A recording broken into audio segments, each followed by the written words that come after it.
Hello and welcome to Sim Radio here on the Sisters in Music Network.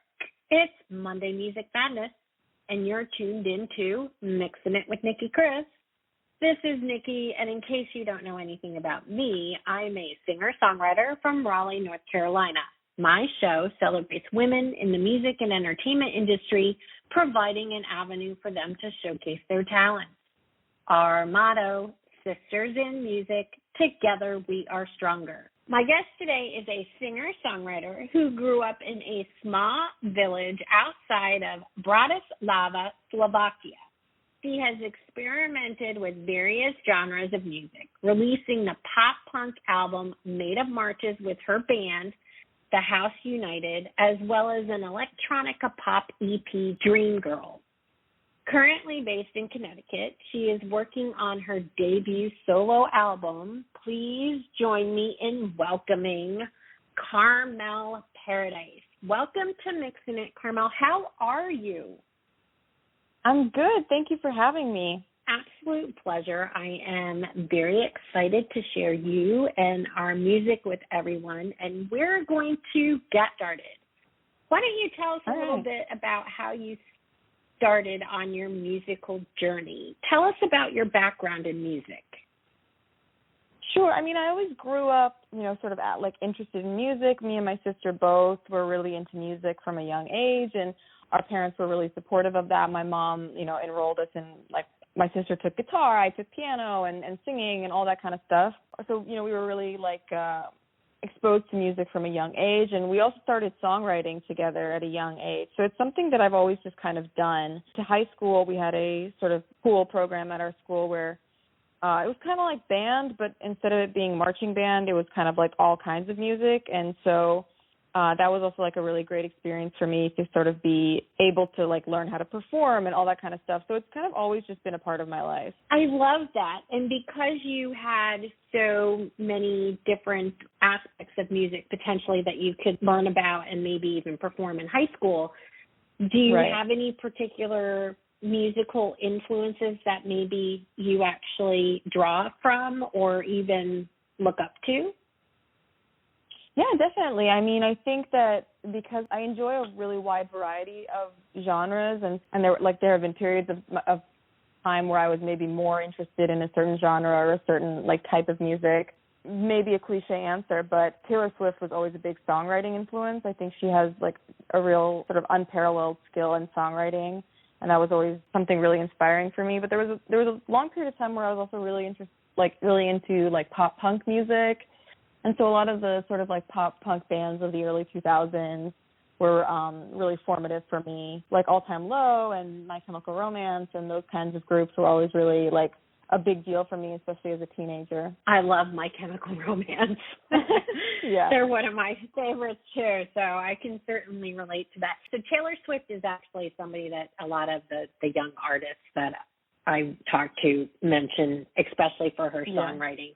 And I definitely would agree, songwriting-wise. I think she's cornered the market, at least for the past, 10 plus years or so. But not a lot of young artists are into more of the punk arena. So it's really cool for me to hear that happens to be an influence for you, and you also have the band that you work with in that particular space. And I love it because it's not common nowadays, a lot more electronic pop and things like that. So I love the fact that you're doing more pop punk. I think it's really cool. Yeah, it's one of those things, I did it, obviously when I was with the band, I was a little bit more active. And so recently I haven't gotten to do much of it, but I like feeling like I can sort of shift between genres and try all kinds of things and not feel really restricted to just one avenue. I love that. Absolutely love it.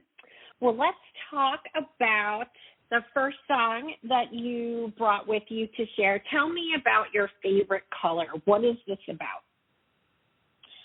So Your Favorite Color is actually not officially released yet. This is going to be a little bit of almost a pre-release showing, I guess. It's basically about sort of feeling like you're in a relationship where you're giving a lot more than you're receiving in return. A lot of the songs I write about kind of deal with these really complex emotions of feeling maybe unwanted, but at the same time feeling very dedicated. And I also think that sometimes songs about these sort of like difficult emotions that make you feel, use this word, but almost like a little bit pathetic. I feel like it's such a thing that we stray away from because it's such a like hard feeling to cope with, and such a feeling that we really don't want to like acknowledge that we feel. But it's also really powerful. And so I write a lot about these songs that sort of make you feel like you're in this vulnerable position. And so, yeah, Your Favorite Color is one of them. Well, I've listened to it several times. I absolutely love it. I think it's going to be, you're welcome. I think it's going to be something that takes off because it is actually very relatable. I hope so, too, because it is really relatable, and I'm going to tell you after we play it who it reminds me of, which is another reason why I think it's going to take off. So let's pop this in. This is the sneak peek of Your Favorite Color by Carmel Paradise. City lights from a high-rise, leaves from an oak tree, coffee on Church Street, slow kisses on a park bench, acting like we're just friends. This'll kill me when it ends. You say the stars are overrated and New Yorkers are all jaded, and your overpriced jeans made a fool out of me. Slow kisses in a dark room underneath the pale moon. Didn't think it end so soon. You said you'd love me if you could, and I thought I understood, but you only wanted me to keep you on my lonely nights. You only talk to me when you're in need of my advice. You only listen to my problems after I've recovered. You only water me when my flowers bloom in your favorite. You only like that I distracted you from all your pain. You said you're sorry, but my life will never be the same. You don't even consider me a past lover. You only water me when my flowers bloom in your favorite color.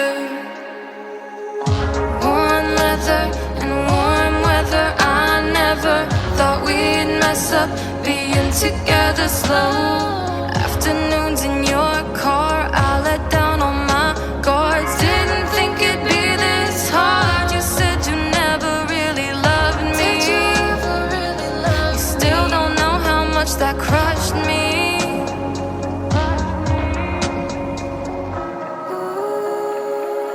You only wanted me to keep you on my lonely nights. You only talk to me when you're in need of my advice. You only listen to my problems after I've recovered. You only water me when my flowers bloom in your favorite. You only like that I distracted you from all your pain. You said you're sorry, but my life will never be the same. You don't even consider me a past lover. You only water me when my flowers bloom in your favorite color. A past lover, just a number, your favorite color, favorite color. You only wanted me to keep you on my lonely nights. You only talk to me when you're in need of my advice. You only listen to my problems after I've recovered. You only water me when my flowers bloom in your favorite. You only like that I distracted you from all your pain. You said you're sorry, but my life will never be the same. You don't even consider me a past lover. You only water me when my flowers bloom in your favorite color. Like I had mentioned, it's an absolutely great song. So when I was listening to this, a lot of times I listen to the music that my guests send me. I'm like, oh, this reminds me of this person, or, I could see maybe like how their influenced this song. This reminds me a lot of Olivia Rodrigo, which is why I'm thinking that it's going to really take. Oh, really? That's a great compliment. Thank you. I don't know if that's what you were going for, but I was getting that whole vibe, because she's a little bit unique of a songwriter as well. I don't think she, does a lot of like cookie cutter songwriting, and I'm not a cookie cutter songwriter type of thing, and I like her uniqueness in how she writes. So I was, was listening to this, and I was like, yeah, this definitely fits there. So awesome. I think it's going to definitely raise some eyebrows for you. Thank you. I hope so. Well, we hope so. When does this come out? Slated for the end of January, early February, so pretty soon. All right. Perfect. So we will ask everybody to keep an eye out for that. All right. Switching gears a little bit, you did mention that you did some songwriting. So tell us how you got into songwriting. Like I mentioned, I did start as a kid because, me and my sister were really active in music. I don't even know, what really, I don't think it was, a conscious decision of, we're going to try to, write songs. It was just something that we did initially for fun and sort of grew from there. Obviously, it was not great, when we were kids, but that's the point, right? You're doing it for fun, and you realize that you really like it. And I've always been writing songs. I think since I was at least 9, it's been one of those things that has always been there for me, even as obviously, when you grow up, you go through so many identity changes and so much experimentation, and you try this kind of activity or this kind of hobby or this kind of style or whatever. You go through all these phases, which I think is really healthy in terms of, your development. But at the same time, it's really nice to have something that's just consistently something you feel very close to, something you feel, very strongly identified with. So yeah, songwriting for me has always been that thing that no matter what else I'm into, no matter what else I'm trying out, it's been that thing that has always kind of kept me rooted to who I am. I love that. And do you write daily? Are you a binge writer? I like to ask that question only because everybody writes differently. It's really funny because if you talk to a group of songwriters, one person will tell you, oh, you need to write something every day. I know a lot of people say they use their voice memos. I do. I'm a binge writer. I can go months without writing anything, and then all of a sudden floodgates open up, right? So, how often do you write? I think I'm definitely somewhere in the middle of those because I definitely don't write every day. Again, sometimes maybe it will be months, that I don't write, but oftentimes that's usually just because I'm too busy. If I'm too busy and I don't have the time to sit down, but at the same time, I do also use voice memos, but more prominently I use my little notes app, and anytime I have a lyric idea or just a general idea for a song, I'll put that in there. And so then sometimes if I feel like writing and I have the time, I'm in the mood, I'll kind of go to my notes app and I'll just run through it and see what sort of clicks for the moment. So yeah, I don't know what I average in terms of songs per month, but some years are more productive than others depending on what else is going on in my life. I try to write pretty frequently because I thoroughly enjoy it, of course, and it feels good to create something that way. But yeah, definitely not every day. I wish I had the time for that, but I know. I hear you on that. Yeah. One of the questions that I do ask all of my songwriters, and you've mentioned putting stuff in notes. I do that too. Yeah. I do notes and voice memos. But a songwriting tip or trick to share? Oh, that's a good question. That's hard. I've had a lot of friends who, they weren't really musically inclined, but they like to write. And I remember, I would be like, do you want to write a song together? And they'd be like, oh, well, I can't write songs. And I was like, well, why not, And so I think probably my tip would be that, don't feel like you have to fit into what you think songwriting is. I feel like there's this preconceived notion of what songwriting is, what it looks like, and you have to be a musician or you have to, you have to follow a specific structure. And I feel like that can be really, really restricting, and it can kind of also make it seem like it's, intimidating. If you're not perfect, then you're not going to get it. But honestly, I think especially if you're starting out, you cannot be afraid to be bad, because every single person with every single hobby and every single skill, if you don't start out bad, you're never going to get good. That's kind of how it works. And so I think just not feeling like being open to trying whatever it is you feel is right, and trying to, just write based on what you're feeling instead of trying to follow a certain pattern. That would be my tip. And that's a really good tip, because you heard me mention the term cookie cutter Yeah. earlier. I thoroughly encourage songwriters to step outside the box, right? Because a song doesn't have to follow the same methodology all of the time. And I love the fact that you're open to collaborating with people that are writers, right? Regardless of what they write. Because I actually think that's very important, because I don't think a lot of people realize that even people that write like poetry, you can take a poem and actually turn it into a song. Oh, right? Absolutely. And some of my friends who were poets, I showed them how I write songs, and we've written songs together, and it's been great, because they were like, I didn't think I could songwrite. And I'm like, you're writing poetry. It's real similar. Absolutely. Great tip or trick. Awesome. All right. Well, this is a great place for us to take a short pause for a word from one of our partners in podcasting. This is my buddy Tim from Front Range Radio. We'll be right back on Mixing It with Nicki Kris here on Sim Radio. Front Range Radio, playing a variety of indie music, a 24/7 music festival for your ears. You can find Front Range Radio at frontrangeradio.net. And we are back on Mixing It with Nicki Kris on the Sim Radio Network, and my guest, Carmel Paradise. You're very, very busy. You alluded to it.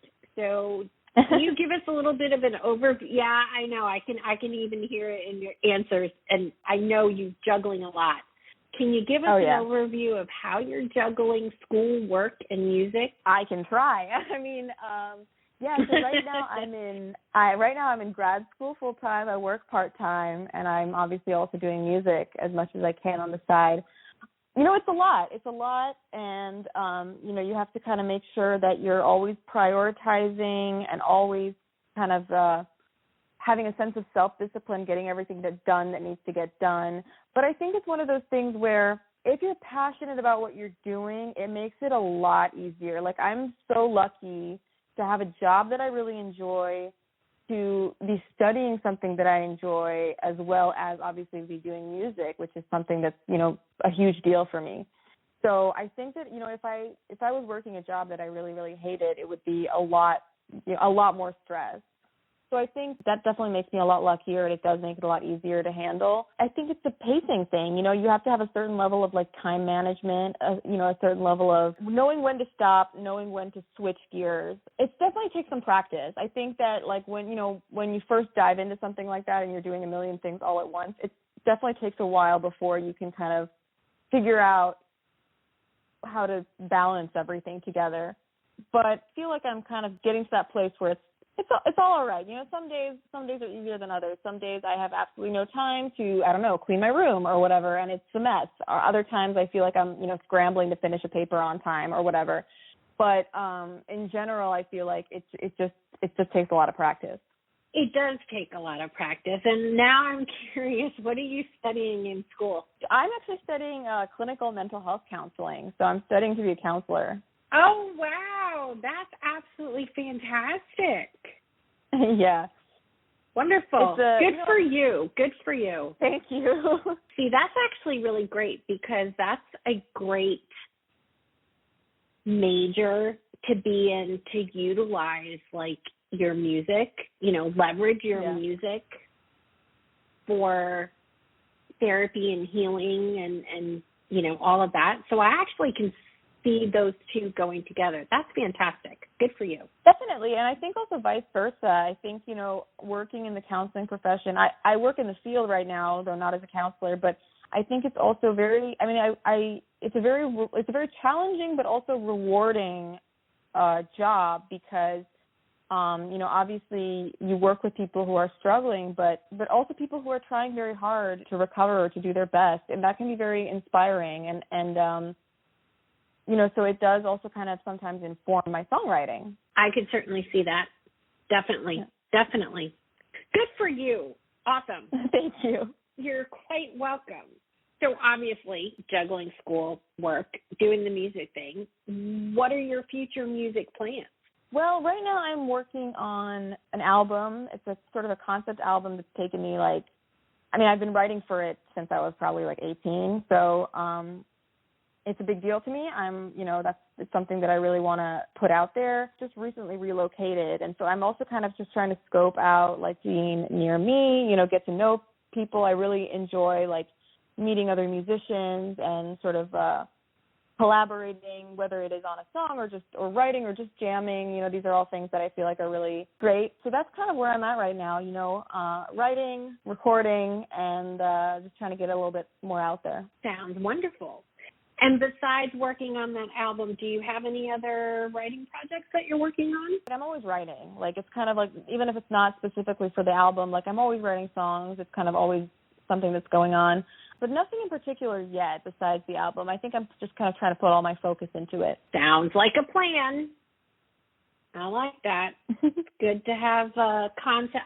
The concept album thing, I think, is really cool. I have never done, like, a concept album, and I've had a lot of people suggest that to me, but I'm like, I don't even know what I would do. So it intrigues me when people tell me that they're working on a concept album. So I'm going to be closely watching to see when that comes out, because I'm intrigued, because, I'm always learning myself, right? Even though I've been around for a while, it doesn't hurt to learn new stuff. So I'm going to be keeping an eye out. All right. Thank you. Great. You're welcome. Great place for us to share your second song. Tell me about Turn Me On. What's that about? So Turn Me On was actually the first single I ever put out, and I wrote it when I was 17. I wrote it about sort of like my first love, my first real relationship, and I released it in Slovakia. It got a pretty good reception over there. I think people liked it. It means a lot to me because it was my starting point. It was the first piece of music that I put out there that was really felt like I had a strong sense of control over it, and I really liked that, and I really felt sort of empowered by it and motivated to keep going. Excellent. Well, we are going to play this for everybody. This is Turn Me On by Carmel Paradise.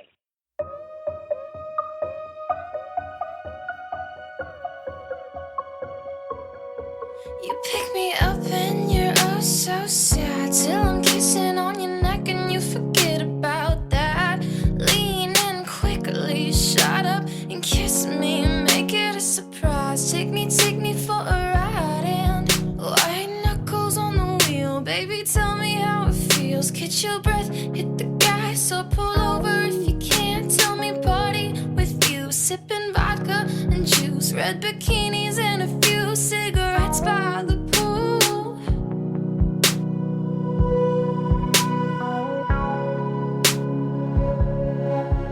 I know it might be wrong, but you turn me on, you turn me on. The devil in your smile, you drive me wild, you drive me wild. Do it hard, you're kissing the dark, oh, loving hurts, but baby, it's worth it. Fuck it, if it's wrong, you turn me on, you turn me on. All the girls, they want that nice champagne, necks wrapped in diamonds and fine gold chains. You and me can play it dirty, leave a little early, whisper in your ear until you beg for mercy. Oh, that look in your eye when our bodies collide, when you dress up real pretty in your suit and tie. Baby, do what you do on this pattern of blue. Doors locked, eyes shut, God, it hurts so good.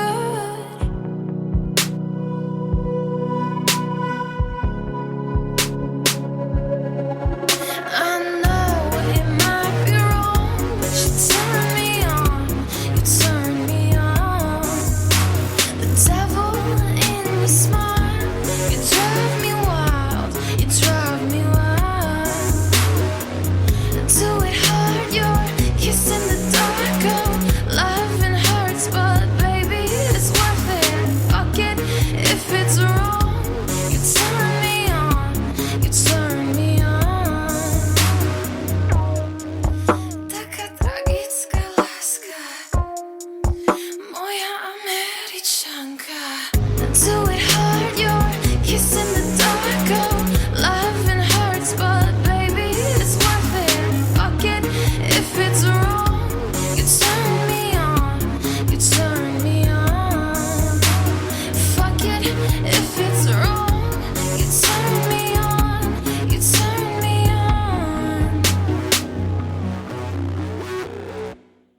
Another awesome song, and I would not have guessed that you were only 17 when you released that, because it does sound very mature.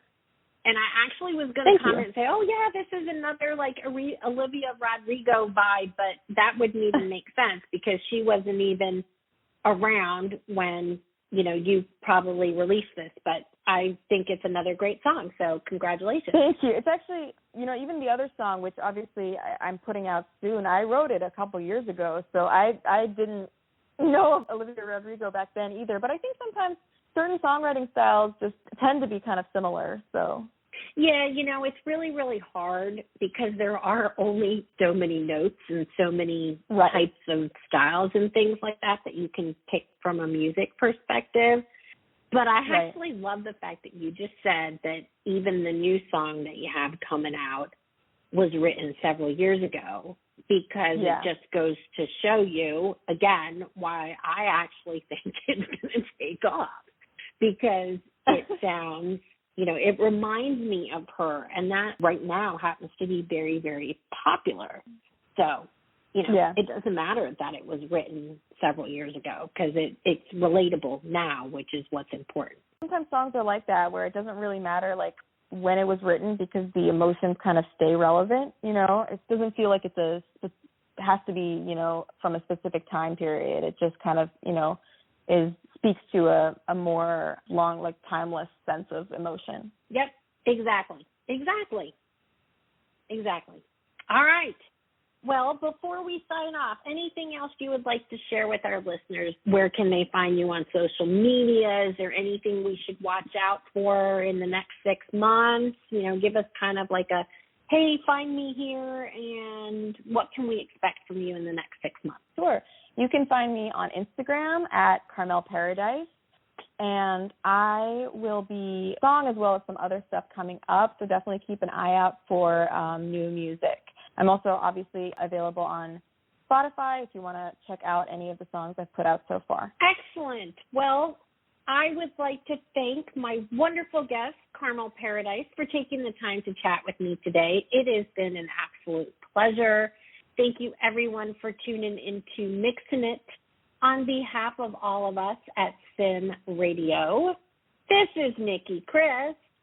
Keep on mixing it.